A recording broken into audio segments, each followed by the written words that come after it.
मयंक एक multinational company में branch manager की जॉब करता था। एक दिन मयंक को ऑफिस से घर जाने के लिए लेट हो गया था। सर्दी की मौसम होने के कारण रात भी जल्दी हो गई थी। ठंड भी बहुत शुरू हो चुकी थी। रास्ते में चलते चलते मयंक को अचानक एक आवाज सुनाई दी, रुक जाओ। मयंक वहीं पर ही रुक गया और पीछे मुड़ के देखा, लेकिन पीछे कोई भी नहीं था। फिर से वही आवाज सुनाई दी, सामने देखो। जैसे ही मयंक ने सामने देखा तो उसे जमीन पर कुछ चमकती हुई चीज दिखाई दी। मयंक दौड़ के उस चीज के पास गया और देखा तो यह कोई साधारण चीज नहीं थी, बल्कि एक चमकता हुआ हीरा था। उसने वह हीरा अपने हाथ में लिया। उसकी चमक देखकर मयंक की खुशी का पार न रहा। लेकिन मयंक को कहां पता था यह कोई साधारण है या नहीं, बल्कि एक मायावी हीरा है। अचानक उस हीरे में से आवाज आई, अगर तुम्हें और हीरे चाहिए तो इस जमीन को खोदो। इस जमीन के नीचे बहुत सारे हीरे हैं। मयंक खुश हो गया। उसने उस हीरे को अपनी जेब में डाला और जमीन खोदना शुरू किया। करीबन 2 फीट खोद काम करने के बाद अचानक मयंक डर के मारे चिल्लाने लगा। इसके कारण उसका संतुलन खो गया और जमीन पर गिर पड़ा, क्योंकि उस गड्ढे में से हीरे मोती नहीं बल्कि किसी इंसान का कटा हुआ सर मिला। अचानक वह सर हवा में उड़ने लगा और बोला, डरो मत, मैं तुम्हें कोई हानि नहीं पहुंचाऊंगा। मैं तुम्हें बहुत सारे हीरे जवेरात भी दूंगा। बस मेरी बात ध्यान से सुनो। मैं जहां जाता हूं वहां मेरे पीछे आओ। फिर वह सिर हवा में उड़ा और जंगल की ओर बढ़ने लगा। करीबन 1 किलोमीटर चलने के बाद वह सिर रुक गया। मयंक भी रुक गया। फिर उस सिर ने मयंक से कहा, इस जमीन के भीतर बहुत सारे हीरे मोती जवाहरात छुपे हुए हैं। इस जमीन पे खोद काम शुरू करो। मयंक खुश हो गया और उस जमीन को खोदना शुरू कर दिया। खोदते खोदते उस जमीन के नीचे हीरा मोती तो नहीं मिले, बल्कि उस सिर का कटा हुआ धड़ मिला। उस सिर ने कहा, अब तुम्हें एक आखिरी काम करना है, उसके बाद मैं तुम्हें माला माल कर दूंगा। तुम्हें कहीं से भी एक लोटा खून लाना होगा। मयंक ने बोला, एक लोटा खून? पर मैं एक लोटा खून कहां से लाऊंगा? उस सिर ने कहा, चलो मेरे साथ। वो डरावना चेहरा मयंक को साथ लेकर थोड़ी दूरी पे गया। वहां उसे एक इंसान को जाते हुए देखा। वो सिर बोला, उस इंसान को मारकर उसका खून ले आओ। मयंक डर गया और बोला, नहीं नहीं, यह मुझसे नहीं होगा। मैं ये नहीं कर सकता। अगर तुमने ये काम नहीं किया तो मैं तुझे बहुत बड़ी मुसीबत में डाल दूंगा। फिर तुम्हारी पूरी जिंदगी नर्क बन जाएगी। मयंक ने हाथ जोड़कर उसे कहा, मुझे माफ कर दो।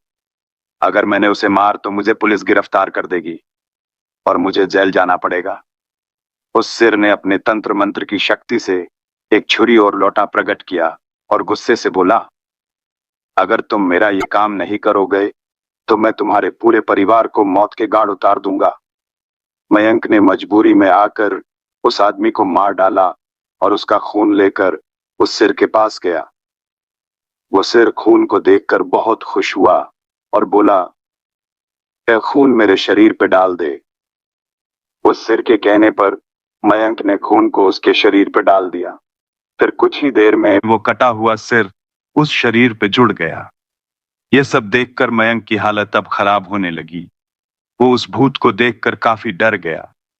जैसे ही वो भूत जिंदा हुआ तो जोर जोर से हंसने लगा और डरावनी आवाज में बोला, तुमने बहुत बड़ी गलती कर दी कि तुम्हें मुझे फिर से जिंदा कर दिया। अब मैं सिर्फ तुम्हें ही नहीं बल्कि इस पूरे शहर को मौत के घाट उतार दूंगा। डर के मारे मयंक के मुंह से आवाज भी नहीं निकल रही थी। वो अपने जान बचाने के लिए वहां से दौड़ा, लेकिन उस भूत ने छलांग लगाकर मयंक को जमीन पे गिरा दिया और बोला, मुझे बहुत भूख लगी है, अब मैं तुम्हारा मांस खाऊंगा। जैसे ही उस भूत ने मांस खाने के लिए आगे बढ़ा कि तुरंत ही उसका सिर धड़ से अलग हो गया। मयंक समझ नहीं पाया कि आखिर यह चमत्कार हुआ कैसे। जब मयंक ने पीछे मुड़कर देखा तो एक अघोरी बाबा खड़े थे। उस अघोरी बाबा ने कहा, जब तुम उस आदमी को मारकर उसका खून ले जा रहे थे तभी मैंने देख लिया था और समझ गया कि कुछ तो बुरा होने वाला है। इसीलिए मैं तुम्हारे पीछे पीछे यहां तक चला आया। और मैंने अपनी मंत्र की शक्ति से उस भूत को फिर से मार दिया। अब तुम निश्चित होकर अपने घर जाओ। अब तुम पर कोई खतरा नहीं है। आज भी मयंक उस बात को याद करता है तो उसकी रूह तक कांपने लगती है। अघोरी बाबा की शक्ति से भूत का अंत हो चुका था, लेकिन मयंक का दिल अब भी तेज धड़क रहा था। वह घबराया हुआ था और बाबा के कहने पर घर लौट आया, लेकिन उस रात उसे नींद नहीं आई। जैसे ही उसने आंखें बंद की, उसे वही कटा हुआ सिर और डरावनी हंसी सुनाई देने लगी। अगले दिन ऑफिस में भी मयंक का मन नहीं लगा। उसे ऐसा महसूस हो रहा था कि कोई उसकी परछाई की तरह उसका पीछा कर रहा है। उसने पीछे मुड़कर देखा तो कोई नहीं था, लेकिन उसे अपने कंधों पर किसी का स्पर्श महसूस हुआ। डर के मारे उसकी हालत खराब हो गई। रात को जब वह घर पहुंचा तो दरवाजे पर अजीब से निशान बने हुए थे, जैसे किसी ने खून से कुछ लिखा हो। उसने ध्यान से देखा तो वहां सिर्फ एक ही शब्द लिखा था, मुक्ति। मयंक तुरंत उस अघोरी बाबा को ढूंढने के लिए उसी जंगल की ओर चल पड़ा। वह किसी भी तरह इस डरावने अनुभव से छुटकारा पाना चाहता था। जंगल में पहुंचकर उसने बाबा को आवाज लगाई, लेकिन बाबा कहीं नहीं दिखे। अचानक एक गहरी आवाज आई, तुम फिर से यहाँ क्यों आए हो? मयंक ने देखा कि बाबा एक गुफा के सामने बैठे थे। वह घबराया हुआ उनके पैरों में गिर पड़ा और बोला, बाबा मुझे बचा लो, वह भूत अभी भी मेरा पीछा कर रहा है। बाबा ने गहरी सांस ली और बोले, तुमने एक पाप किया है, एक निर्दोष का खून बहाया है और उसी के कारण तुम्हारी आत्मा पर यह कर्ज चढ़ गया है। यह आत्मा जब तक मुक्त नहीं होगी तब तक तुम्हें शांति नहीं मिलेगी। मयंक कांपते हुए बोला, तो मैं क्या करूं बाबा? बाबा ने कहा, उस आत्मा को मोक्ष दिलाना होगा, वरना यह तुम्हें और तुम्हारे परिवार को तबाह कर देगी। मयंक की आंखों में डर साफ झलक रहा था। वह सोच भी नहीं सकता था कि आगे उसे और क्या सहना पड़ेगा। बाबा ने उसे एक यज्ञ करने की सलाह दी और कहा कि वह जंगल के बीचों बीच एक विशेष अनुष्ठान करेगा, जिससे उस आत्मा को मुक्ति मिलेगी। लेकिन क्या यह इतना आसान था?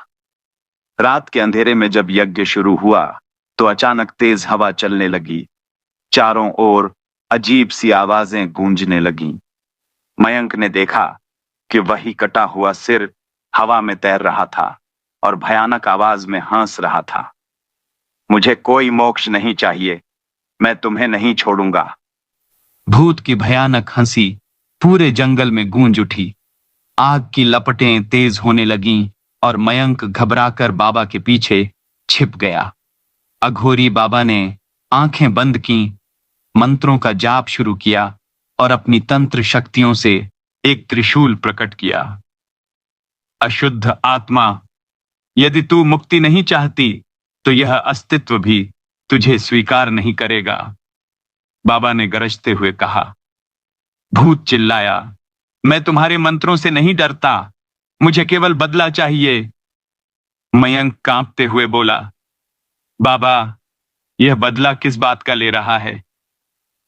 बाबा ने ध्यान लगाया और बोले, यह आत्मा एक निर्दोष की नहीं बल्कि एक शापित तांत्रिक की है, जिसे सदियों पहले छल से मारा गया था। वह खुद एक तंत्र साधक था, लेकिन काले जादू में लिप्त हो गया था। इसलिए जब इसकी हत्या हुई तो इसकी आत्मा भटकती रही और जो भी लालच में पड़ा उसे अपने जाल में फंसाकर और अधिक शक्ति अर्जित करता गया। मयंक को सब समझ आ गया। उसने अपने लालच में पड़कर एक भयानक गलती की थी। वह कांपते हुए बोला, बाबा अब मैं क्या करूं? बाबा ने कहा, इसे पराजित करने के लिए तुझे अपने कर्मों का प्रायश्चित करना होगा। तुझे उस निर्दोष की आत्मा से क्षमा मांगनी होगी जिसका खून तूने बहाया था। मयंक की आंखों में आंसू आ गए। उसने हाथ जोड़कर रोते हुए कहा, मुझे माफ कर दो, मैं लालच में अंधा हो गया था। भूत हंसा, अब पछताने से कुछ नहीं होगा, तुम्हारी आत्मा अब मेरी होगी। इतना कहकर वह मयंक की ओर झपटा। लेकिन तभी बाबा ने त्रिशूल से भूत पर वार किया। भूत चीख उठा और हवा में तड़पने लगा। बाबा ने मंत्रों का जाप तेज कर दिया और देखते ही देखते आग की एक दिव्य लपट उठी और भूत उसमें समा गया। पूरे जंगल में एक भयंकर गूंज उठी और फिर सब कुछ शांत हो गया। बाबा ने गहरी सांस ली और बोले, अब वह आत्मा मुक्त हो गई है, लेकिन तुझे भी अपने अपराधों का प्रायश्चित करना होगा। अपने जीवन को सत्कर्मों में लगाओ ताकि यह शाप तुम्हारे वंश पर न आए। मयंक ने बाबा के चरणों में गिरकर धन्यवाद दिया और प्रण किया कि वह अब से लालच और स्वार्थ से दूर रहेगा। अंत मयंक ने अपनी नौकरी छोड़ दी और अनाथ बच्चों की सेवा में लग गया। उसने अपनी गलती से सीखा कि लालच का अंत विनाश ही होता है। और उस जंगल में जहां एक बार भूत का साया था, अब सिर्फ शांति थी। समाप्त।